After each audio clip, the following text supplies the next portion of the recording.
Welcome to another edition of Triple T Radio, the new and improved. We're only doing this live on the video screen. As you see the host of the show, the one and only, the man that carries all the power, the man who runs the show. He's the head cheese. He is the man. He is Cueball Carmichael. Q, how are you, buddy? Thank you kindly for the wonderful introduction. Yes, I'm Cueball Carmichael. I'm the greatest wrestler you never heard of. King Kong Bundy, you're great. King Kong Bundy told me once I was the greatest undiscovered heel ever. He said, Vince missed the boat on you. You're the heel's heel. And that's when he made me his champion at DWF. So, yeah. Told me that story. Yeah. So it's a great story. And, but we're going to get into wrestling feuds today. Some from back in the day, most all of them back when you looked at wrestling, you believed what was going on. The toothpaste was still in the tube, as Mike Maverick says. So this is going to be a great show talking about a lot of legendary wrestlers. Some were friends of mine, and it's just going to be a great show. So why don't we get right to it? After we talk a little bit about my product, which you can see on our page, which is called Brainstorm. It's actually a product that I created with Vox Nutrition. It has a proprietary blend. It helps with memory, focus, lessens depression and anxiety.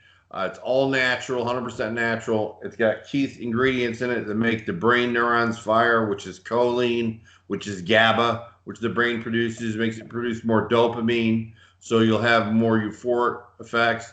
And here's the thing. I designed this for wrestlers. I actually designed it for me because, before I was taking this, I would struggle with my words. You remember, I would like be on the tip of my tongue and I couldn't think of the person's name, and my recall wasn't what it was. So I developed this supplement with Vox Nutrition, and we put it together, and I wanted to sample it before I put it on the market. So I took it for a month or two, and I think about a month into the show, when you started, it was really working. And you had said to me, you were firing on all cylinders that night. But that's an everyday thing for me. And, it's sold on Amazon. You can find it on Triple T Radio's website. It's on sale right now for $19.99 with 25% off at checkout. So it's $15 for a month's supply. What are you going to lose by giving it a try? I can tell you what you might gain, which is better recall. You can gain a little bit less depression. You can reduce your anxiety. And you can really, really feel the effects of it. But what's interesting is, as you noticed, and as my family did, your people around you are going to notice the changes in you first, because you happen to change every single day as you take this stuff. And about 2 to 3 weeks in, it really kicks in. And that's when everybody around you starts noticing, wow, what a difference in his attitude, how he recalls things, no depressive moods. Just great things. So I suggest everybody give it a try. Again, it's all natural.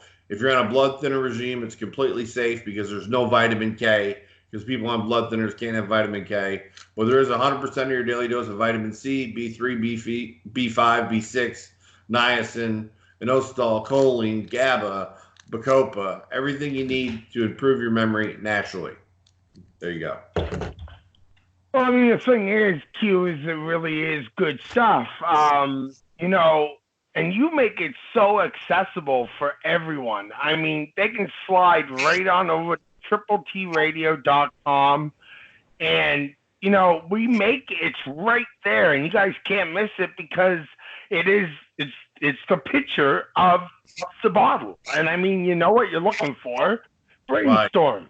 Right. And it can't get any easier than that, guys. So, I mean, and not only that, but, we're happy to bring you this show, not just with that product, but, he gives you guys a pillow. He gives bad word for it, but, he might as well give it to you, because for the price you're getting it and the sleep you're going to have, it's all worth it. It does the trick for everything. And I mean, these are just Q's way of saying thank you. And, you know, if you giving look, products like this. the great thing is, if you look at the Amazon reviews, you're always going to get negative people. I had one guy say he didn't notice any different with Brainstorm. And then I had like 4 people say it's an amazing product. I never want to run out of it. It's great. It changed a lot of my mental attitude and my acuity. So it's got great reviews, except for one person didn't notice anything. But you have to take it every day. If you skip 2 or 3 days in between, it's not going to work because it builds up in your system. And the same with the pillow. You know, the only negative review on the pillow was the lady said, it's well made, but it's too firm. Well, it's a firm pillow to begin with 2 one-piece inserts inside of a cool gel inserts. It's 40% aloe vera and bamboo and 60% microfiber. And here's the great thing. I've always had a problem with 2 things. A stiff neck in the morning because I broke C4, and always had a problem with my head sweating at night. You know, I'd be nice and toasty, but my head would sweat. Well, the fantastic thing about this pillow is because of the microfiber blend, it breathes. So as the pillow has such high breathability, your head doesn't sweat. Since I've had this pillow back in the end of September, not one night have I woke up with a sweaty head, and I always had that problem. And my wife used to say, I got to wash your pillowcase 2 or 3 times a week. Now it's like once a week when you do your laundry, like it's supposed to be. It's amazing, really. So both of the products that I try to bring are health related. Both of them are memory. It's a memory foam pillow, and it's a memory supplement. So my line, Southern Simplicity, is trying to bring people wellness and health related products, and we're very proud of it. But you know, if you go to our landing page at Triple T Radio, we have an immense amount of fantastic sponsors on there. I mean, sure we have, do. you know, Hertz Rent-A-Car. You know, that's a great rental car company. I've used them for years when I traveled in wrestling. We've got TripAdvisor if you want to plan your trip out. I mean, we've got Norton antivirus. We've got NordVPN, Intro Cave, RedlineGoods.com, NordVPN, Bluehost, $3.95 a month to get a web page hosted with a free domain name for a year. How are you going to beat that, man? You can't. You're not. You're not beating. It blows GoDaddy out of the water. It really does. Yeah. And it's cheaper. So. Yeah, exactly. And you know what? That's what people want. They want cheaper, Q. And the way to get it, guys, is we offer it to you guys. Go to TripleTRadio.com. Check it out. You won't be disappointed. Q, let's get down to business. Let me set the stage. Let me set the stage on this one because you and I had some guests on. We've done some profile shows. One of the things we had not done to date was a poll. Let's put a poll up. Let's just see if people are interested in anything we're doing. And the biggest thing back on our poll was greatest feuds. Now, we gave other topics. You know, we talked about world champions. We talked about attitude eras. And all these things are great things, but without a great feud, there wouldn't be an attitude era. And without the attitude era, you know, we can talk right now. We could do a whole show on just the greatest feuds of the attitude era alone. But who wants that? Well, and you know, the great thing about that, when we do eventually do it, I was up there from 96 until December 1999, from October 1996. I was a regular on the East Coast for the WWE. I was there the first night in Madison Square Garden when Stone Cold stunned Vince for the first time and the crowd went bananas. But everybody knows that. We want to bring them some classic stuff they can find on the WWE Network or they can find it on YouTube. Some really classic stuff that shows how feuds were supposed to be created, more importantly, perpetuated to draw audiences and put people in the seats. So these feuds that we're going to talk about are classics, and they give you an idea when you watch them of how a feud should be these days. So what you can do is you can look at it and you can tell, you know, I was told yesterday by a really good friend of mine who's extremely smart that I was a positive person that can be cynical in a positive way and can be critical in a positive way. And I respect this person immensely. And they gave me that compliment. I'm a healthy cynic. I'm a healthy critic. But overall, I'm just a positive guy who's willing to learn. So, and this guy will eventually be on the show and talk about some amazing stuff on our other podcast, Truth Busters. So let's get on with the feuds, Nick. Why don't you go first with your number one feud? Let's start talking about that. Sure. Let's talk about it. Some have called him the greatest baby in the history of professional wrestling. In his prime, his rookie year, when this kid started getting some momentum, it was only fitting that he would have to meet somebody whose fingers can cramp up like this at any moment. And I'm talking about what some arguably would call the greatest world champion in the history of professional wrestling. I'm talking about Ricky the Dragon Steamboat and Ric Flair.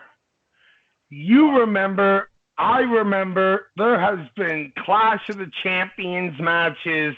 There has been Starrcade match. There's been matches all over this world, over 400 matches of just those two alone. Let that sink in for a minute. There's only 365 days in a year, and the boys don't work every single day. And they've wrestled 400 times in their careers. Over four. That's actually a career in itself. Yes, absolutely. Especially for the weekend warriors out there. That's a career in it. That's a weekend. That's a whole career. Yeah, that's a long career, for a guy. A different era now that wrestles once or twice a weekend or 3 or 4 times a month. Figure out how long it's going to get him to have 400 matches, paid matches, and then imagine having a career where he had 400 matches against one guy. It's amazing, isn't it? Insane. Amazing. It's insane. I brag about wrestling Julio De Niro 75 times or King Kong Bundy 20 times. And then I look at this and I'm like, I should just shut my mouth. Which is never going to happen, by the way. No. And I would want it to at this point. But you guys got to think, though, man. I mean, I'm talking to Q about this. Okay, we're going back to the, goodness, I think it was right around 77.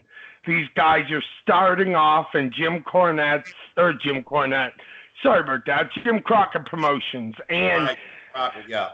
They went to town. These guys went worldwide, from Japan to the United States of America, literally all over the United States of America. And when you guys think about it, man, this here is like where a lot of guys, if you go back and ask a lot of old timers, what some of their favorite matches were, depending on their age. Sure. But you'll often hear them referred to Ricky Steamboat and Ric Flair. I'll tell you if we can get into it, I'll tell you the one that grabbed my attention the most. You ready? Yeah. You ready? I'm always ready. Ric Flair was heavyweight champion in WCW, okay, or NWA. Ricky Steamboat had just left the WWE the first time. He shows up in WCW and goes in the ring. Ric Flair's in one of his $500 suits and commences to ripping his shirt off and his suit off, and they end up having a match right there, and it's a non-title match, and Steamboat pins him in the middle. And oh my God, man, you just pinned a guy who's been heavyweight champion for 3 years. You just pinned him clean in the middle, and yeah, you jumped him and he was in a suit and shoes, but you beat him. So what does that set up immediately? Nobody knew Steamboat was coming back. It was a surprise. He was at the interview with Gordon Soley, I think it was, and Flair's running his mouth in his suit saying, come on, and Steamboat went in and they had a match, and Steamboat pinned him clean. and everybody's like, oh my God, the heavyweight champion just got beat. And so that created a feud that every time they went to the Omni in Atlanta, you know, the big center, the Omni Center used to be, you know what I'm talking about? Yeah. They would sell Yep. that out.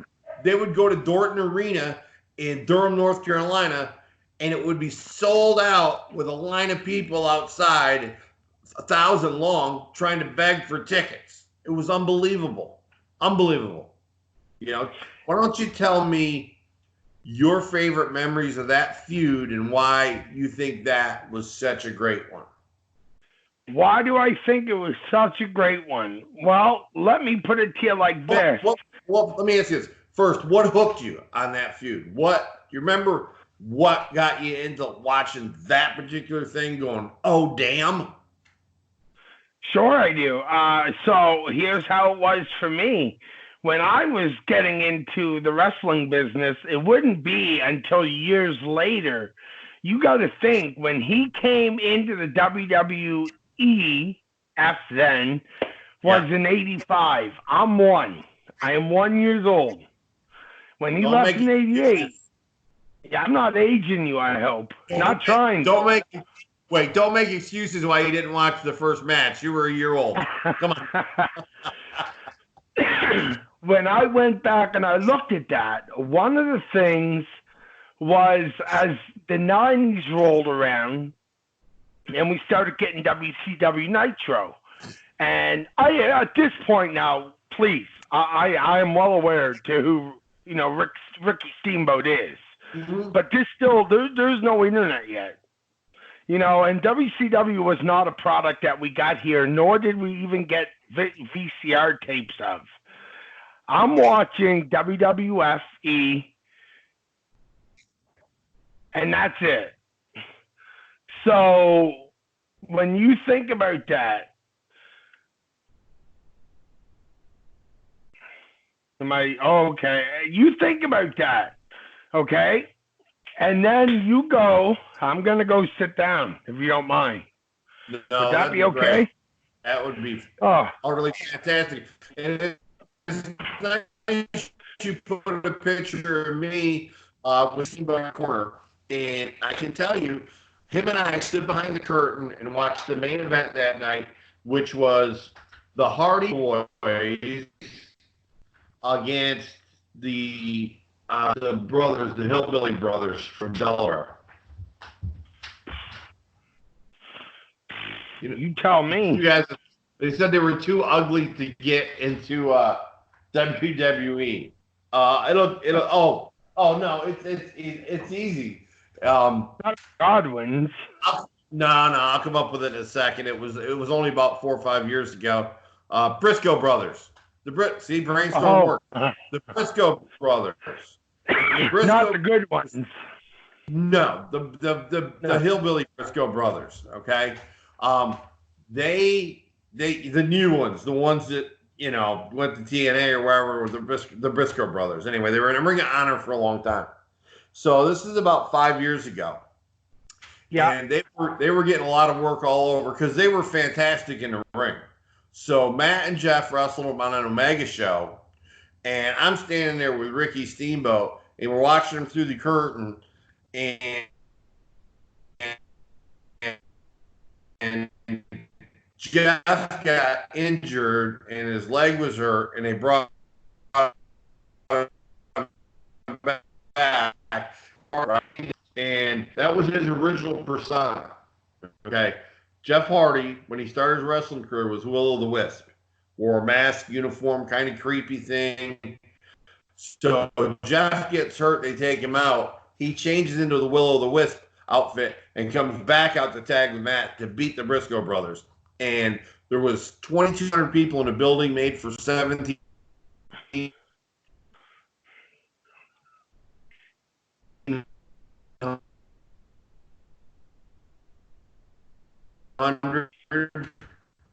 And they were all followers of Hardy. And Ricky Steamboat stood there with me. He goes, let's watch this match together and talk. I'm like, okay.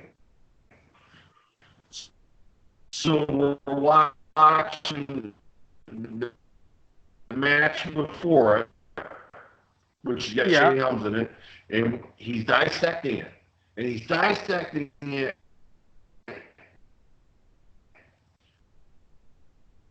like a professor of science would dissect a perfect from and sheer brush. Seriously, that's the point I was at. I was willing to drop a couple grand to spend a week with him just to learn.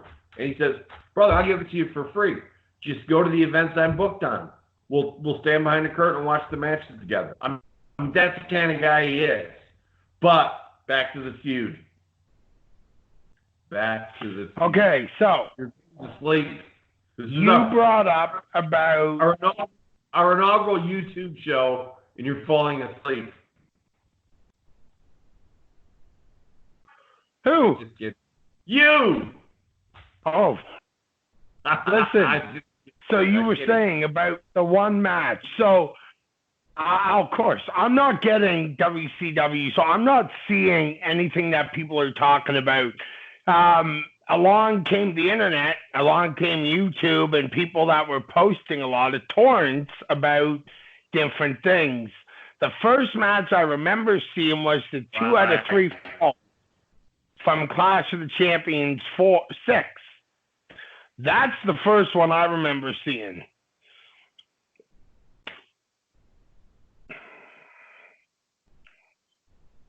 Where you at, Q? Q. And talk about sleeping. Oh. Now you look like you're sleeping. I'm right here. You can't see me? I'm right here. What are you talking about? No, I'm trying to get. Are you good now? Can you hear me? I can hear you. Okay. Listen, it's our inaugural show. There's going to be some technical difficulty, but in the end, it's going to be awesome. So go ahead, tell us about the first time you saw him, what got you hooked like a fish. 2 out of 3 falls. NWA Heavyweight Championship match from Clash of the Champions 6. That's the first time I saw. Sorry, I moved my hands. That's the first time I saw that match where I was like, this is unreal. The famous flying body slam. Yeah, who won the first fall in that match? Just real quick. That was Flair. And then Steamboat won the second. Yeah. Yeah. And then Steamboat won the third. Let me ask you a question on that third fall when he won. The fans popping. They went ballistic. Like, that's what I mean today is guys are trying so hard to get that crowd to react. And they're not, sometimes, wrestlers, the old saying, keep it simple. Boys today don't realize how serious that term really is in this business. Keep it simple. You don't got to go flipping and flopping and jumping and hitting and diving. Keep it simple. The crowd will come. And, you just made a magnificent point. And less is more. And every professional will tell you that. And these guys didn't jump off of the top of the rope through a table. They wrestled to get the crowd behind them. And here's the unique thing is you don't see any huge, fantastic moves. You see one of them go up to the top rope. It's like, whoa, because it's only done once in a match, and it's done at the right time, perfect time, right place. It's really watching two guys together is watching the ultimate super of this era go at it, who know each other so well, and eventually, after their careers, Rick Steamboat's career was over, they became best friends.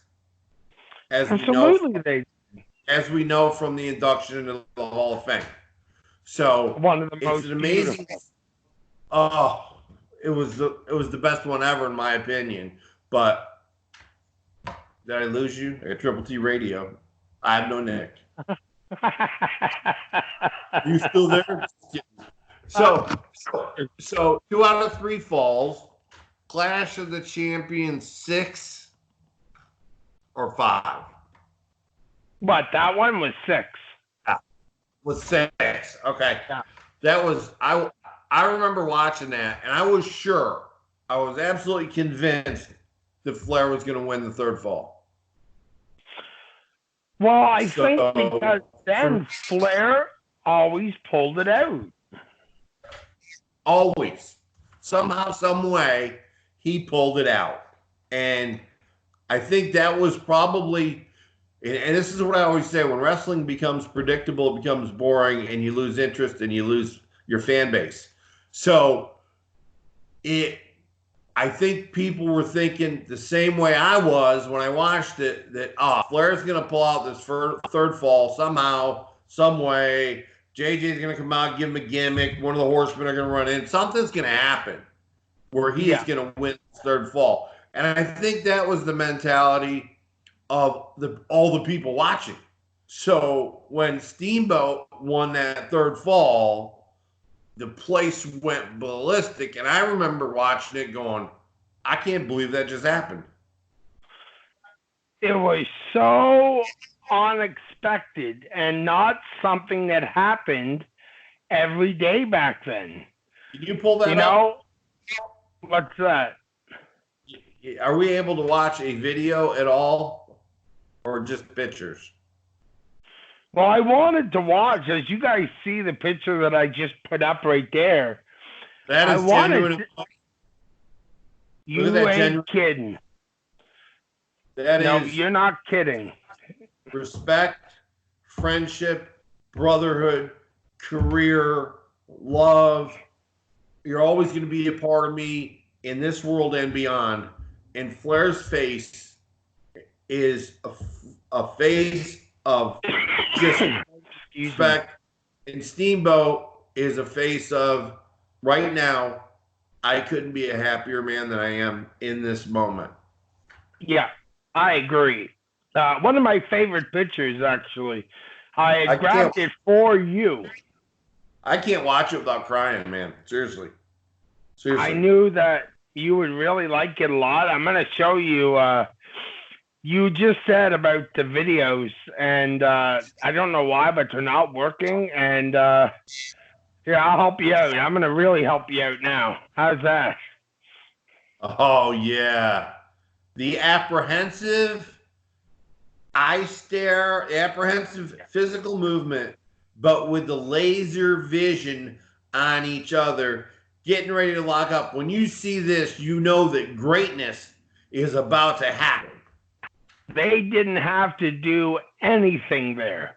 They had the crowd hook, line, and sinker, and he still didn't even have the other hand connected yet, and the crowd was going crazy. And that's the way, I was blessed in the 90s. I worked a lot of big name guys from that era. And I was blessed to be in a locker room with a lot more of them.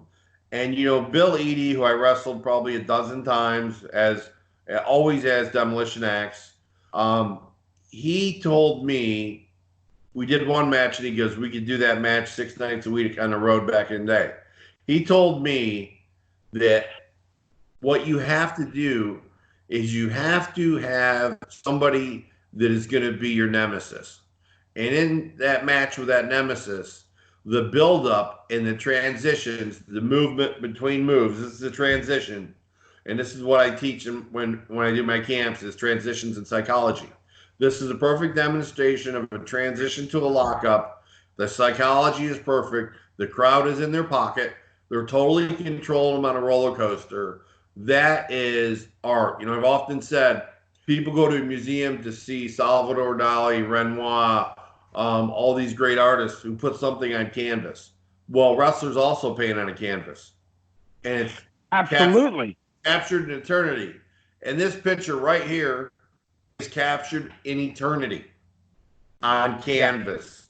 That's our art form. That's what we would go to a museum to see. It was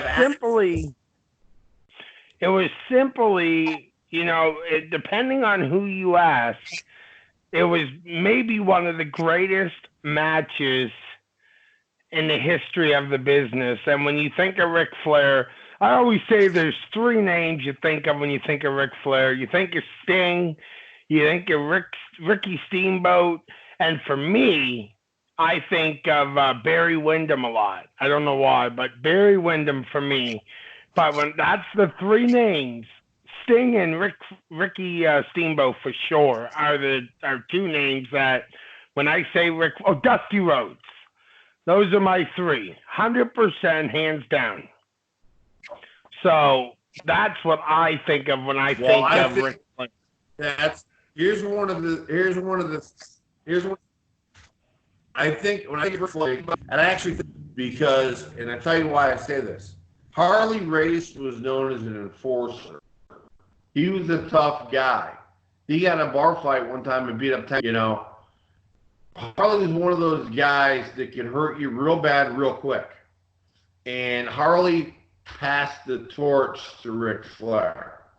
And they had a short feud together.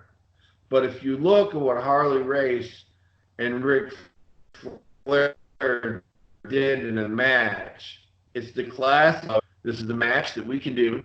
Because they were on the road 5 and 6 nights a week back then. This is a match we get to do 5 or 6 nights a week. Nobody get hurt. The crowd was into it, and we'd be done. And the reason I think Harley Race is because Harley to Hogan, and not in a title in that situation, but passed the torch to Hogan. I think Harley passed the torch to Rick. Yeah, absolutely.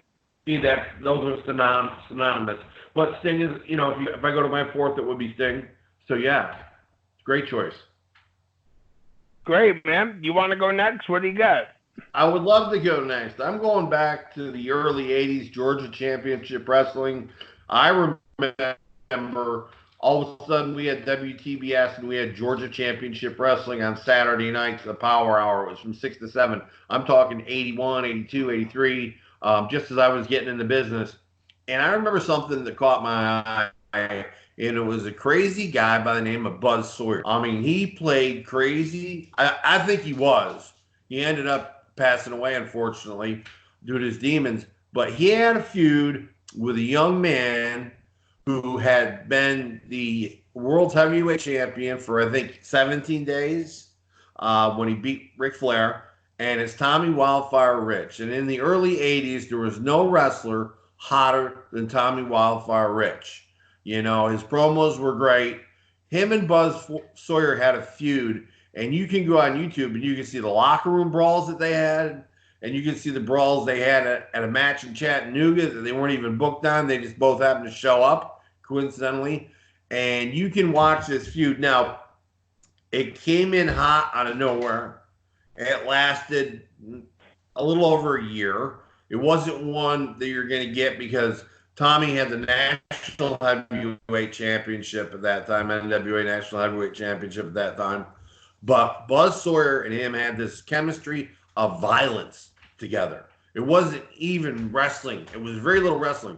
It was just violent. And it was like they both wanted, when I saw that, I said, these guys both really want to kill each other. And that was, I hadn't started training yet.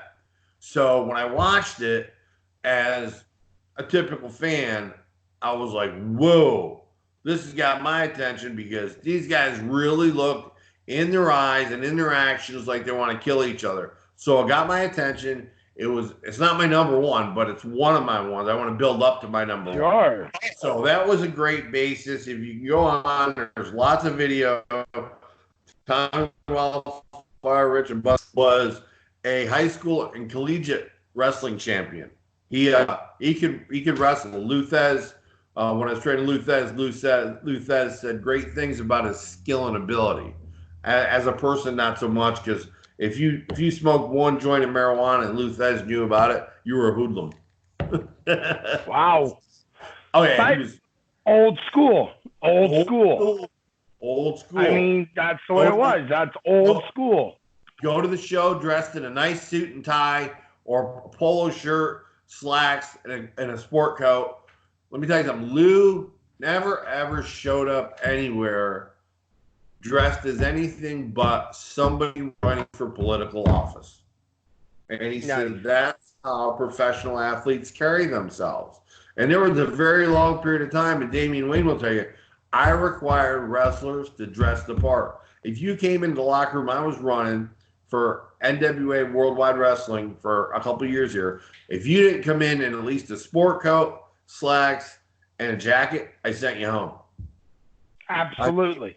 I made everybody dress like a professional athlete. Guys were like, well, it doesn't really show how big I am or anything. I said, they're going to see that when you go to the ring. What you're creating is mystique.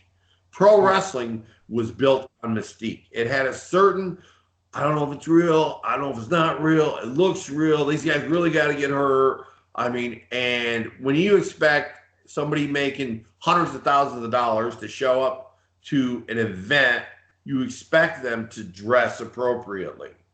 So I told people, I said, if you want to be in the WWE or WCW, best way to do it is start acting like you're already there.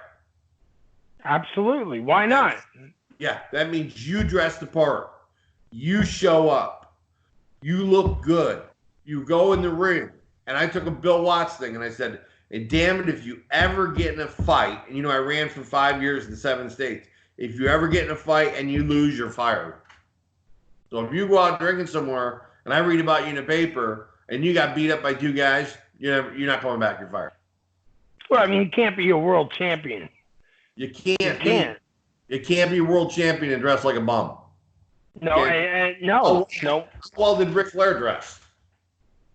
Best dressed man in the business, hands down. Ever. And you can ask any of his peers and they'll tell you the same thing. He was the best dressed, best prepared professional I ever saw. And, you know, you saw him when he got into business with the dark hair and being chunky, right, originally? Yeah, I did. Yeah. And he changed his physique, and he dyed his hair, and he, you know who he modeled his part off of. You know, I probably do, but Gorgeous George, but straight, flamboyant, outgoing. Gorgeous George gave you the thought that maybe he went both ways, if you know what I'm saying. Or yeah, yes, I do. But Ric Flair modeled it after that. But instead of dressing that way, he decided to wear high-dollar suits, be charismatic, be loud, talk about the jets, talk about the limousines, talk about the houses. You know, there was nobody, I'm telling you, in 1985, there was nobody that dressed in any sport better than Ric Flair. And I can also tell you, in I got to get this right, 1981 or 1982, he was the highest paid professional athlete in the US of A. He made more money than any basketball player, baseball player, or football player that year. I tell you. 82 or 83. That's how much money he Hey, there's a reason. Oh, yeah. There's a reason, exactly. It's like Nick Bockwinkel, heavyweight champion, dressed the same way. I met Nick Bockwinkel's mother and father-in-law, his wife's mom. They lived in Hawaii. And I happenstancely met them. And they told me that some nights Nick would get a check for over $17,000 or $18,000 from one night. And you think back then, they were wrestling 5 and 6 nights a week. So how much money did he make? I mean, you're talking about making $1 million a year wrestling. $1 million a year. Yeah. Now, back in 81 or 82, there weren't a lot of football players and baseball players even close to that. You know, look up the first $1 million NFL contract. It came after that. The first multi-million-dollar baseball contract came after that because there wasn't free agency yet. So they all played for the same team or they went home. And that's why he was the highest paid professional athlete in the country that year. I'll have to look it up to be exact, 82, 83. So looked the part, and, you know, he really made Dusty Rhodes' career. He really did. To me, he made Dusty's career go from here, which was great, all the way up to here. And he liked Dusty. Dusty wasn't really a wrestler, bless his heart. Shooter. He was a great pro wrestler. But Flair sold so well for Dusty that Dusty got over even more than he ever had before. I mean, he was going to get over anyway because of his persona, character, and charisma. But Flair elevated him. But remember, the Hard Times promo that people still talk about to this day would not be, he wouldn't have said that had that story that they were telling in that canvas that we were just talking about. We're painting pictures here. We're making money. Yeah. We would not have been talking about that today and how great he was if it wasn't for what Ric Flair did for him on that night. I'm not saying he made him because he didn't. Everyone has a part in making someone. He elevated him to a whole new level. And what was Dusty's persona? Son of a plumber, a working man. So you got Flair, the total opposite. Dusty, the total opposite. Who are the people going to get behind? Because they go to work every day. They have a 9-to-5 just like Dusty came from and did. And you got Flair, who was born with a silver spoon because his dad was a physician. So you've got that. And then you've got the working class dog. It was the perfect storm. Yes, it was. You know, that Johnny Paycheck did a song, Take This Job and Shove It. I don't know if you know. Yes, I remember. But I used to think of Dusty Rhodes every time I heard that song because he said, tell my boss to take this job and shove it. And then he went to pro wrestling. So it was, that was a working man's theme back then, take this job and shove it, because everybody in America wanted to do it. It led into the whole Stone Cold Vince thing. All that was sort of a replay. There's nothing new. Yeah. There's only things replayed. So, but that was a great feud by Tommy Rich and Buzz Sawyer. So let's go to your second one in no particular order. My second one. Yeah. Well, okay, we can do that. I'm gonna save my favorite one for the last. So yeah, me too. I'm going with Bret Hart and Shawn Michaels. Here's why. Okay, I was gonna say the other one, but I'm like, the other one was kind of like what made me fall in love with the business. At this point, I'm already in love with the business. And I already know what I think, and I already know my favorites at this point. I kind of know it's a work, but I don't. But I kind of know this whole thing to me, dating back to the Rockers, to the heel Heartbreak Kid, to I'm Bret Hart, and the only reason I'm getting over is because Hulk Hogan and the steroid trial, to finally Vince putting a rocket ship and saying, yes, we're going with Bret after WrestleMania 10, to WrestleMania 12 when he had that match with Shawn, and then everything blew up. And I think that's a pretty fair statement. It could be much worse. What do you think of that pick? I love it. I love it for two reasons. Number one, it was epic because it was commonly known that Bret and Shawn did not like each other at all. Look, I was up there in 96, 7, and 8, and I can tell you that they would walk by each other in the hall and never speak. Man, it was, I guess so. Yeah, you were there at the right time. Yeah, Owen and Neidhart and Rick Rude didn't speak to him. They would pass each other to get food. They wouldn't even look and acknowledge each other. Really? And here's the thing. That, when I was up there and this was going on, WCW was kicking their ass still. You could cut the tension in that locker room or any of those locker rooms with a knife. It was, if you had anxiety, you would have had to leave. It was so thick in the air that you almost didn't dare talk to somebody. You know, you just didn't dare. It was so bad. And here's the story: is Neidhart had worked for me before I got up there at my promotion. So when I got up there, I walked in the wrong locker room, and Neidhart sees me, gives me a hug, says, "Come on over," introduces me to everybody, and says, "Dress with us." So I was in there, and it was bad. I came in one night. You told me this. I came in one night, and I tripped over Brian Pillman, passed out on the floor. Jeez. It was bad. Bad. I'll tell you, though. I was miserable.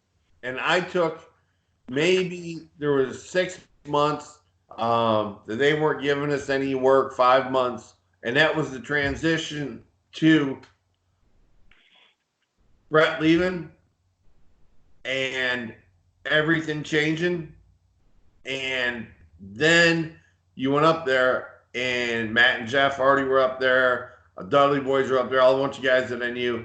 So all of a sudden it was fun and games because they were starting to kick WCW's ass. And then it was good. But before that, let me tell you something about Vince. Vince is a complete winner.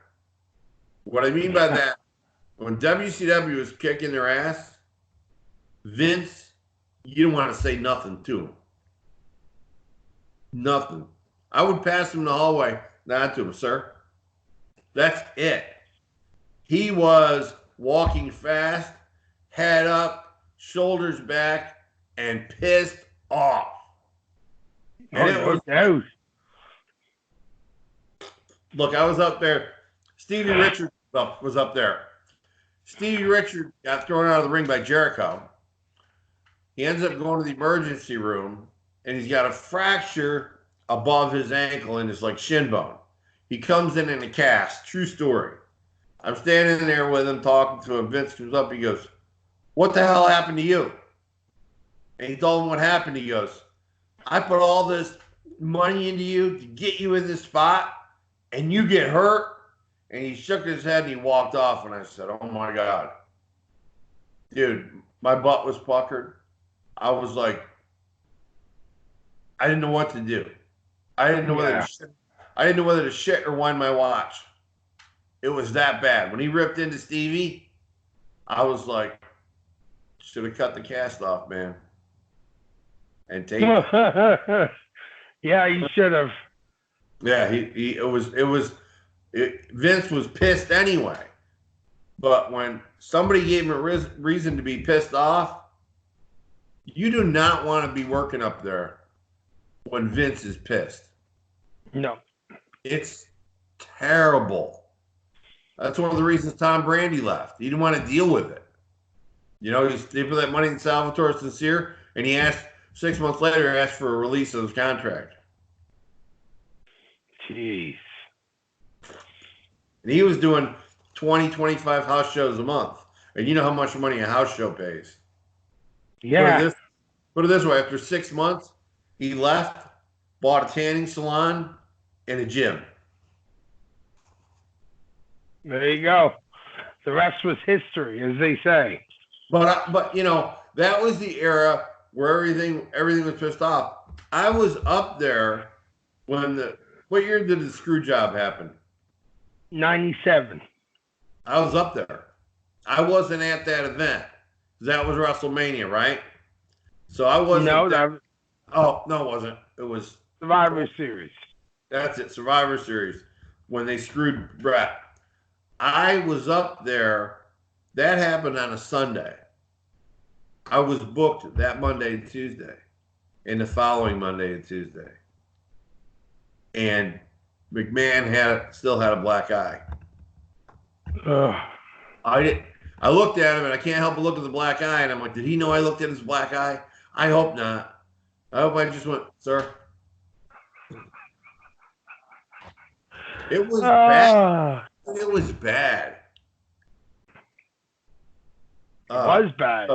So for those guys to survive and have some of the greatest matches that I've ever seen. You remember the 60-minute match? One of my favorite matches of all time. Does anybody in this world understand how hard it is to go 60 minutes wrestling, not die of a heart attack, not blow up, and be able to keep the crowd into the entire match for 60 minutes? There's about a handful of people in the world that could have ever done that. And do it, and the only thing they're doing is trying to outperform each other. Not as friends. They're just trying to be better than the other. As really enemies, one is not going to let the other one up them. It's not going to happen. No way. One of the greatest matches, in my opinion, pure wrestling matches with being able to, it was a tit for tat match, back and forth. To be able to keep that going for 60 minutes. I mean, seriously, you haven't been in the wrestling business for 37 years. March 5th will be 37 years. Having been a wrestler, has had over 2,000 matches. I can look at that and say, there's no way in history, even at my best, I could have pulled off half or a quarter of that match. It was remarkable. It really was. It really, if there's any doubt of either one of those guys' ability, watch that match. Absolutely. You know, one of my favorite matches with Shawn, too, is when he wrestled The Undertaker at, I don't know. 25? Yeah, when he wrestled The Undertaker and the shit they did together. Is that the one that is that the one that we referred to as if there was ever a perfect match? Yep. That was it? Yep. 25. Yeah. Yeah. And you talk about a perfect psychological story of how a small man can wrestle a big man. That is it. Yeah, that was it. Yeah, absolutely. 100%. One of my favorite matches of all time. It's funny, a lot of my favorite matches, really, I can't help it, but they include Shawn Michaels. But that's just, he was that good. Yeah, he was an incredible athlete. You know, when I first saw him, I can tell you exactly, 1982, Southwest Wrestling out of Texas, and he was a job guy. Jeez. Job guy for like Black Bart, guys like that were down there. I mean, this is Shawn Michaels, and he would go in and get the living shit stomped out of him. Unreal, eh? So if people don't think he paid his dues, go find some old Southwest Championship Wrestling. He did. Yes, he did. Yeah, and I agree. Our good friend and future guest on the show, Rudy Boy Gonzalez, is the guy that Shawn personally, they're friends, Shawn personally handed his Texas Wrestling Academy and made Rudy the head trainer and then gave him the academy. And he's going to be on the show, and he's got some really fantastic Shawn Michaels stories. So I'm excited to have him on the show soon. Absolutely. All right. What is your number two? My number two, Manny Fernandez, the Raging Bull, and Wahoo McDaniel. Especially watch the old AWA matches, Indian strap match. These guys, you know, I'm really good friends with Manny. It's no secret. We've been close for 25 years. You okay there? You okay? Hey, you okay there, buddy? I'm okay. I thought I was dying now. So Manny told me a story that in their feud in the AWA, there was this guy that was a complete a-hole of a mark. That just kept running his mouth. And he comes to every event, and he's in the front row. So they get to a point where it's bothering Wahoo more than it's bothering Manny, which is saying something. Because Wahoo was a gentle giant. So Wahoo tells Manny, Manny's right in front of the guy. Wahoo leans down and goes, duck the punch. And Wahoo hit that fan in the top of his head right here so hard he went to the floor like a sack of potatoes. It's the most Oh my God, man. And Manny tells that story, and there's an AWA clip. There used to be, I don't think they took it down, where the guy gets punched by Wahoo. And I wrestled Wahoo once, and I said, Chief, why don't we do this? I'll start, I'll get over on you a little bit, and then you chop me, I'll bump, chop me, I'll bump, chop me, I'll bump. He goes, are you sure you want 3 of these? I said, oh, yeah, sure. He hit me so hard that on the way down, I saw my toes over my head. I believe that. I'm like, his hands were gigantic. And I said, I should have said 1. And came back up, turned around, fed, chop, bump. By that time, my chest is already bleeding. It's bleeding. Right around the handprints, it's bleeding. And I got a big ass chest. So I come back up, and he hits me that 3rd time, and I bump and go to the outside. And one of the fans goes, oh my God, you're bleeding. I'm like, wow, why did I ever say I'd take 3 of those? And when he asked, are you sure you want 3? Unbelievable chopper. Now, he doesn't get credit for it. Flair does. But Wahoo had the single hardest chop I've ever felt. Now, Tom Brandy is 6'3", 260 pounds, and you know how great shape he was in Sal Sincere. I wrestled him. I probably wrestled him, honestly, 40 times. And we were all over the East Coast. And he chopped me in the corner like 3 times once. And I'm like, they hurt. And I had handprints with the blood coming out, but it was nothing like Wahoo's chop. Wahoo's chop came from left field and took you completely off your feet. You didn't need to bump. You were going down. And I took 3 of those. I'm the stupidest man.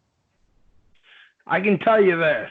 I've heard a lot of Flair interviews, and Flair definitely gives him his just due. So, if it makes you feel any better, Flair gives him his due on being the man with the chops. Unbelievable. And it wasn't even like he threw it like lightning. He was so strong. Wahoo's one of those guys that was deceivingly strong. I mean, at one point he benched 500 pounds. He was just one of those guys born. God's gift to him was natural strength. He was unbelievable. Yeah. Unbelievable. And Manny ain't no joke, too. I've been friends with Manny for a long time. And Manny will knock the tar out of you, too. I mean, Manny included me on 3-day camps at Tri-State Wrestling down in South Carolina. And I can tell you that in the camps, Manny teaches guys how to wrestle 10 minutes in the middle. No corners, no ropes. 10 to 12 in the middle of the ring, because that's what, at the time, William Regal wanted to see. And we took guys who had 10 and 15 years out there that had been great independent wrestlers, that had done WWE shots here and there. And we took those guys in there, and for him to teach that, and then let me help him teach it. And my last camp, he hijacked it. I had 2 people from Washington State flying to North Carolina, 1 from Oregon. Manny comes over, and Manny goes, Q, you mind if I say that? Say something. I said, knock yourself out. 8 hours later, true story. So all these people paid for a Cueball Carmichael camp, and they got a Manny Fernandez camp, which is like paying for a burger and getting everything on the menu. Nice. That's awesome. That's really cool. It was fantastic. It was fantastic. So, but Wahoo and Manny, if you go on and you look at their AWA matches, their NWA matches, you'll see 2 guys that truly look like they're knocking the crap out of each other. There's no high spots. There's none of this flippity-doo-dah-day. There is 2 guys that are real men in there fighting, representing 2 very important American ethnic groups. Okay, the Mexican American and the American Indian, and that was another thing. I'm big on culture, and that was another thing that I loved about that match is you had 2 guys that were not the typical white dude in black trunks or the black dude in white trunks. They were two different cultures coming together and just you know, you can always be guaranteed there is blood. And Manny told me, he's Q, I swear to God, on 3/4 of those matches where there's blood, it came the hard way. I love that. Shit. Bushwhacker Luke busted me open once. He dropped a fist on me at a glass festival, busted my eyebrow open. I super glued it shut. It was no big deal. Oh, good. Back before medical super glue, we always carried real super glue. So, but yeah, it was. So Wahoo and Manny to me is an epic classic feud, bringing together two different cultures, and just having some outrageous matches. And you see two guys that aren't bodybuilders. Obviously, they both went to the gym, but they weren't bodybuilders. They weren't your average typical physique that you see. Both were different, unique ways. And you see these guys go 20 minutes, 25 minutes, and there ain't neither one of them breathing hard. No. They're not blown up, I can tell you that. Unbelievable. So that's my all-time number 2 feud.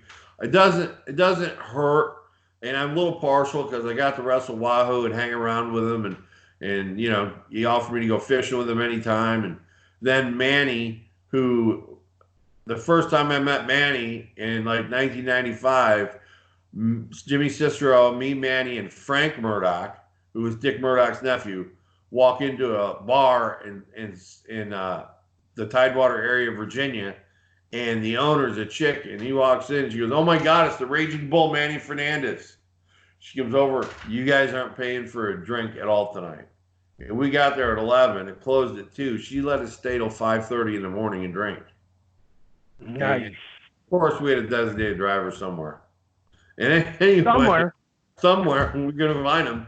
So we get done, and Manny goes, "Cueball, leave her a nice tip." I'm like, "Cueball, leave her a nice tip." He goes, "You're driving a brand new car. You get the money. I saw it." I gave her $50. So we probably drank literally $500 worth of liquor. And when you go with Manny, it's shots of tequila. Lou Marconi, who will come on the show, 3-time NWA National Heavyweight Champion, trained by the legendary Charlie Fulton. When Lou comes on the show, I'll tell you the story of the first time that Manny and I have a rule that when we wrestle on a show together, we go to the bar and we're the last ones out. We're the last ones to go. So, nice. and every bar we ever went to, when I told him who he was, somebody would mark out that worked there, you know? And so it was a lot of free drinks, a lot of good times. We sat at a table, and Manny goes, "Just pour 6 shots of tequila, 2 for each of us. We're drinking a beer." Lou goes, "I can't drink tequila." I said, "You tell him that." And then Manny and I had a complete conversation in Kearney that Lou didn't understand at all. He was like, "I don't know what you're saying." Like, we're speaking Kearney. He goes, "That's a whole new Kearney than what I heard." I said, "Because it's the real Kearney." Because Manny had taught me Kearney years ago. So, you know, my all-time favorites. Every year in April, I post a tribute to Wahoo on the day that he passed on my Facebook page. Do it every year. He was a man that, in the short time that I knew him, left one of the biggest impressions on me in my entire life. Oh, yes. Yeah, he was really something else. I've heard so many wonderful stories about him over the years. Some are great. Some are just, they're historical. He was, without a doubt, the most respected and loved wrestler by all the boys in the locker room. Nice. Yeah, Wahoo was the man. Left us way too early at 63 years old, but he had a heart trouble. Oh, he did. But, you know, legend. All right, man. Looks like we're down to our final feuds, brother. Our number 1. All right. Number 1 is I think you're going to agree. I mean, there's only so many ways you can go about this one. At the time, depends on who you talk to. This is the original Shawn Michaels and Bret Hart. This is the original, Hulk Hogan's first all-time. Now, I'm going to save the rest for you. I got this, but I know where you're going, and I'm excited. So I don't want to downplay yours. No, but in my eyes, yours would have been one of mine if I had stuck two of my friends in there. I absolutely love this match at WrestleMania 5. I loved it for many reasons. I've watched the ABC special when Douglas was the referee. I've watched their rivals. I've watched their WCW matches. I've watched their WWE stuff from day one. The stuff with Liz, the stuff with Sherry, the tag team stuff. Of course, we all remember the very famous Zeus that we won't get into because Tiny Lister. Oh yeah, no. Rated movies. Yeah. Oh, Tiny. We've seen the famous SummerSlam stuff, and of course, one of my favorite pictures. I think you'll agree with me on this. Is the actual picture from I want to say it was WrestleMania. Pretty sure it was. I remember that outfit. But just an unbelievable atmosphere at a time that a lot of people needed professional wrestling. Hulk Hogan at this point is at his peak. He is no longer champ. You remember WrestleMania 4. It was huge when Savage got the ball. It was even bigger when he did the honors for Hulk Hogan. Savage is no longer with us. We hear that, from Hogan, and I've heard it from Lanny that they really did. There's a real story there that they did talk at a hospital, and that there were some remarks made that helped, maybe would have helped rekindle that relationship had he had not passed away so abruptly. So in my book, I put this as probably the number one best feud for me. I mean, it really was a year buildup because in my eyes, it all started at 4 when he won it. He was becoming more jealous. You remember. That's what made it hot. That's what made that feud hot because the ultimate men over a woman. One because he loves her, and one for her honor. I mean, obsessed. I was obsessed and loved. But then there was the guy who was defending her honor and not letting somebody beat her, take advantage of her. It really put domestic violence into a feud. It really did. For the first time. Yes, first time ever. Yep, I think so. And, you remember the old, you got lust in your eyes for Elizabeth. Yeah. All that stuff. I see the lust in your eyes for my Elizabeth. Yeah, it was huge. And the thing is it had never been done.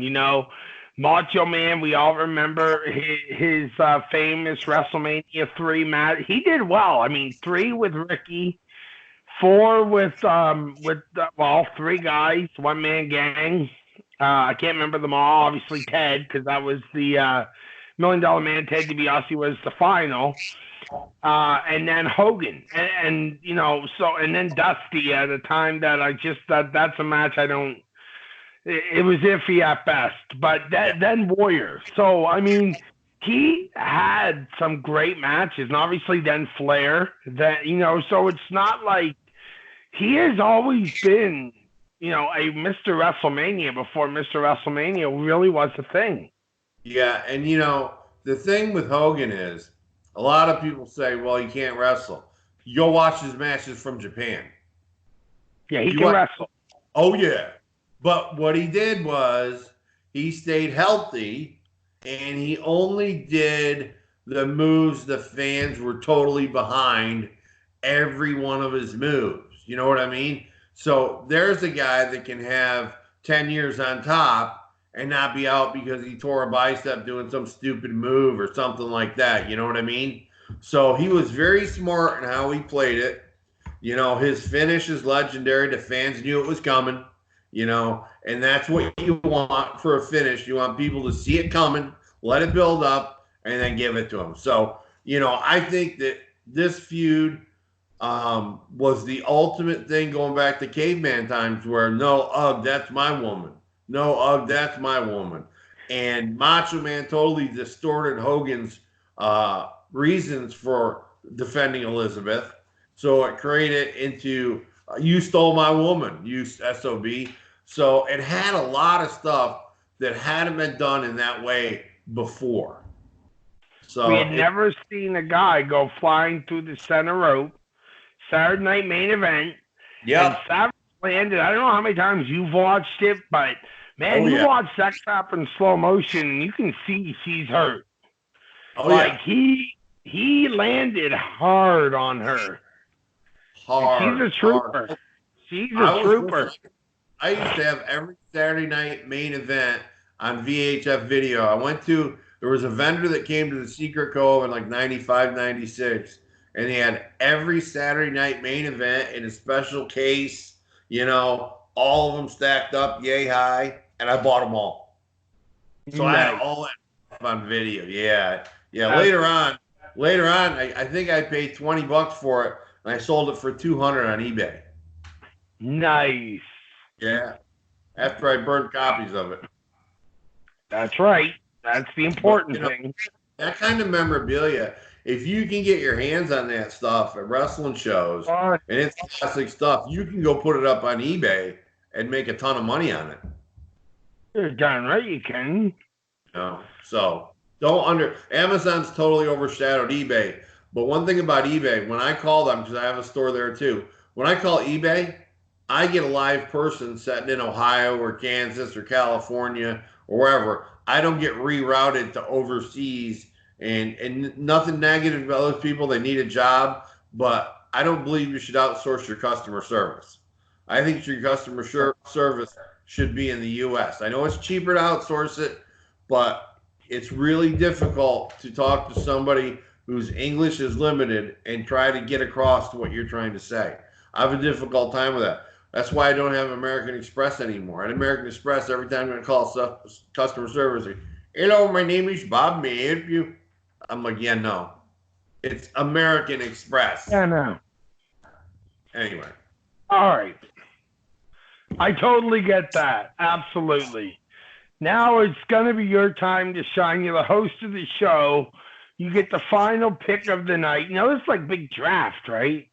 We should have like the ESPN sign all set up like this big. There's a whole bunch of matches that we've seen over the years, man. What is your number one?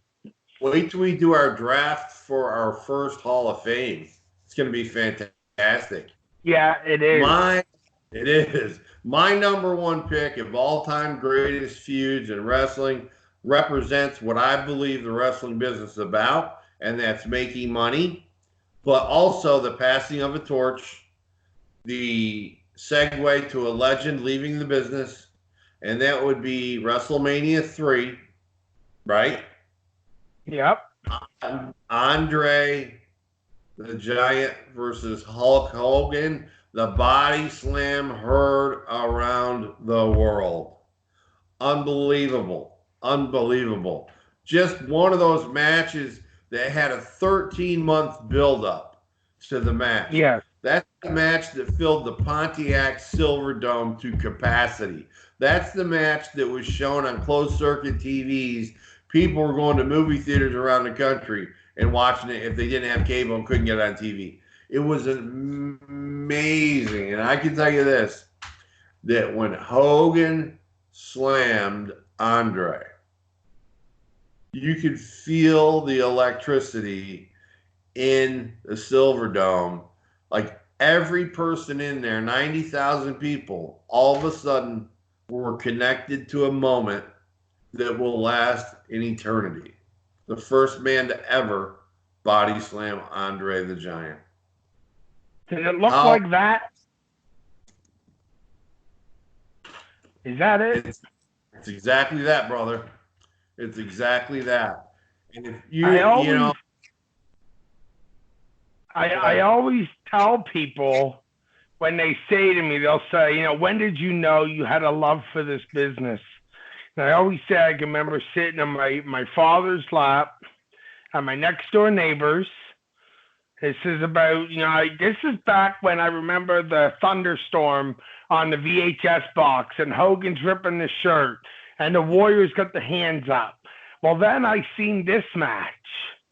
And this is when I said, oh my goodness, I love what I'm seeing. Man, the rest was history. I mean, there's a reason I know so much. Yeah, if I was done.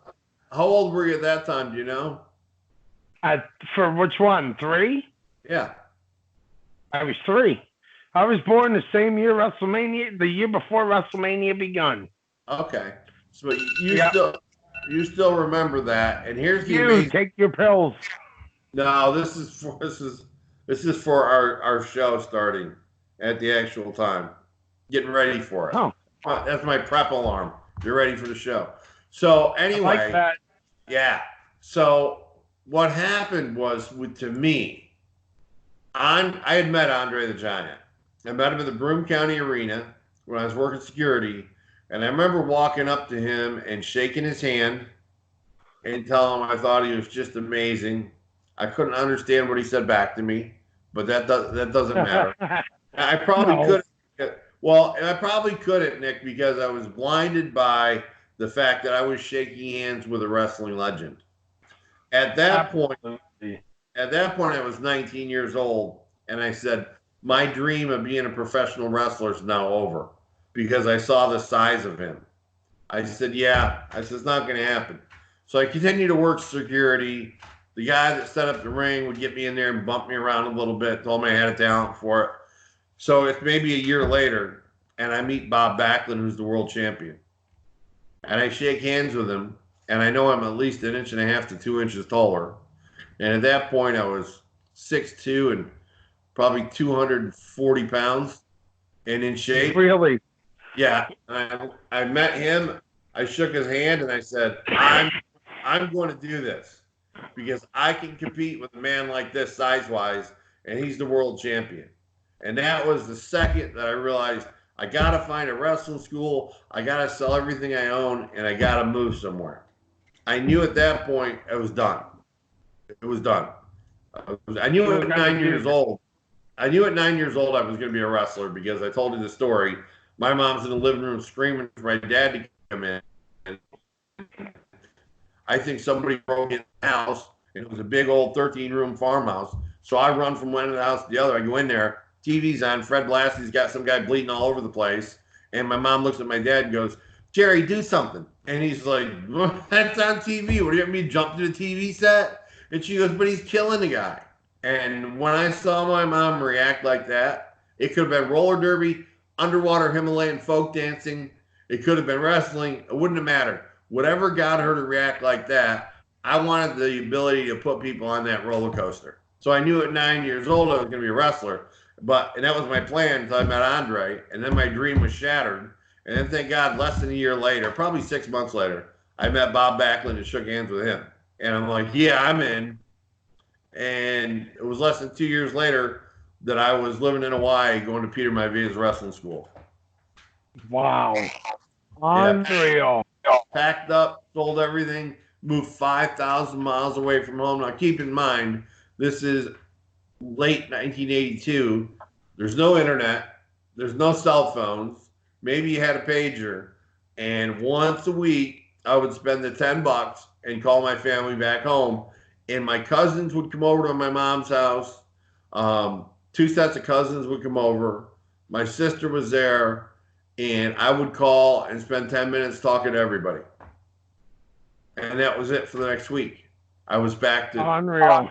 Back to knowing nobody, living in a room that I rented and going to wrestling school. Unreal. Ironically, though, do you remember Siva Afi? That sounds familiar. Why? Well, he was a Hawaiian wrestler who wrestled. He was big in Canada, and then he wrestled for WWE for a while. He was about 5'8". That's what killed him. Built like Jimmy Snuka, but about 5'8". But he was there for a while. It's Siva Afi. You have to look him up. Yeah, I will. He was the heavyweight champion for Pacific Polynesian Pro Wrestling, which was an NWA affiliate promoter. So it was National Wrestling Alliance. So my first locker room, he trained with us during a week. In my first locker room, he's there, and he's the heavyweight champion. He's going to wrestle Lars Anderson in a Swedish axe handle match in the main event. And I'm opening the show, and I look over, and there's Steve Ricard, the famous promoter from New Zealand, who's a legend. I look over here, there's Mark Lewin, who seemed completely normal till he went through the curtain and then acted like a crazy man. And there was Tor Kamada was there. And I'm in this locker room with these legends for my first match going, holy smokes. I can't believe this is happening. It was unbelievable. That's so cool. And Siviafi and I are still friends to this day and communicate through Facebook. He's back in America and Samoa. Really? Yep. He goes, I remember you. You were the kid with the wild hair. So I had a lot of hair, and you see my high school picture probably. And what I did was I washed it, and I would blow dry it, and it would look like a Samoan's hair. And I had lots of it. No way. Oh, yeah. Oh, yeah. So actually, the lead into Pacific Polynesian Wrestling, it was the most watched wrestling show at that time in the world. It was broadcast throughout Asia, Pacific Polynesia, and it had, you ready for this? Yeah.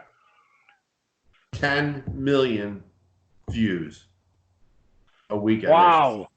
10 million. Really?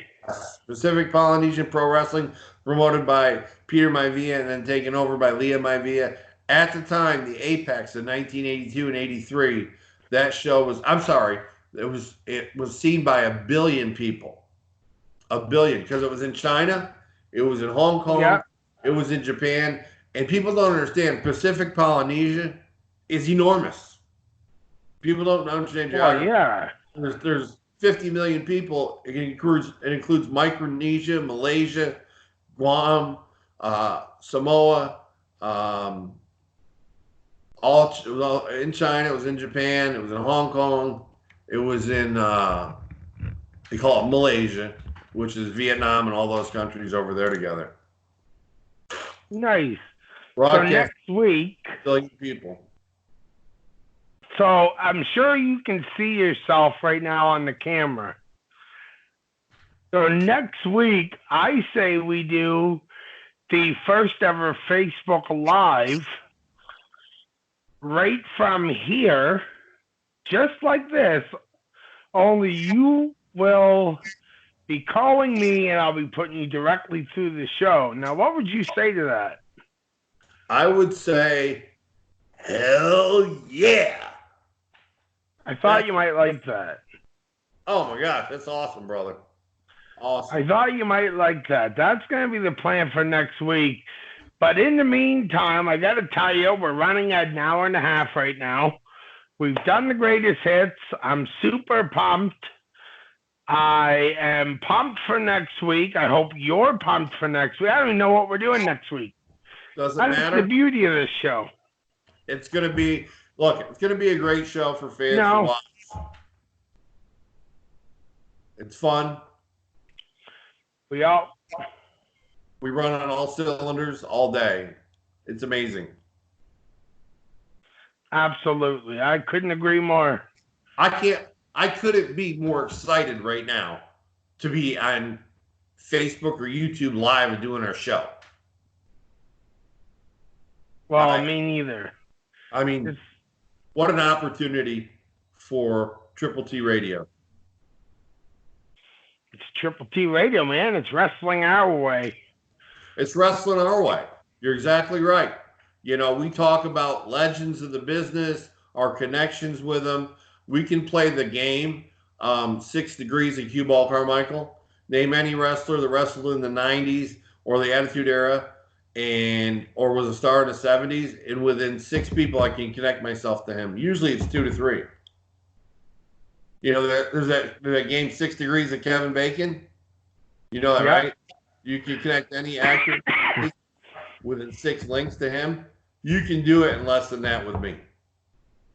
Name a star from the a big star from the 80s that was still wrestling in the 90s. Name a big star.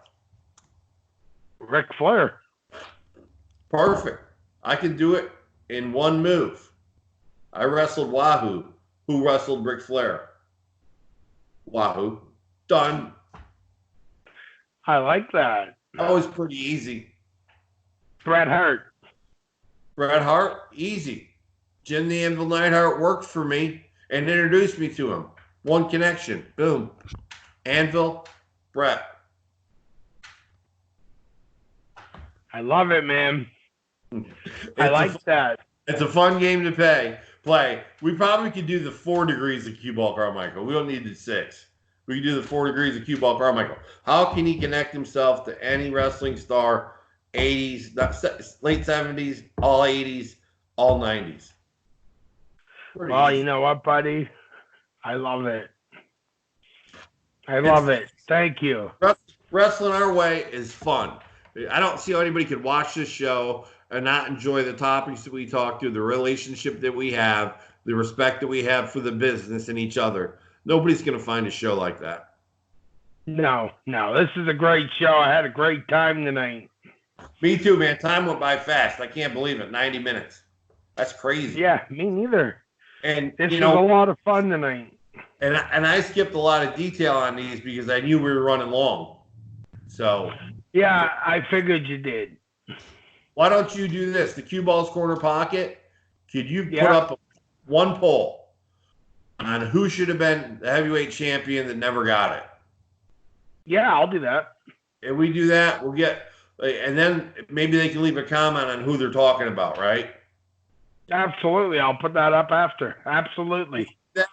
Next week, we'll go through that and talk about who, why, what, and where, and how. I'm in. Good. Absolutely. Good. I love it. Next week's done. Okay, my man. All right, next week. Sounds good. Next week, same time, same station. Triple T Radio, baby. Wrestling our way.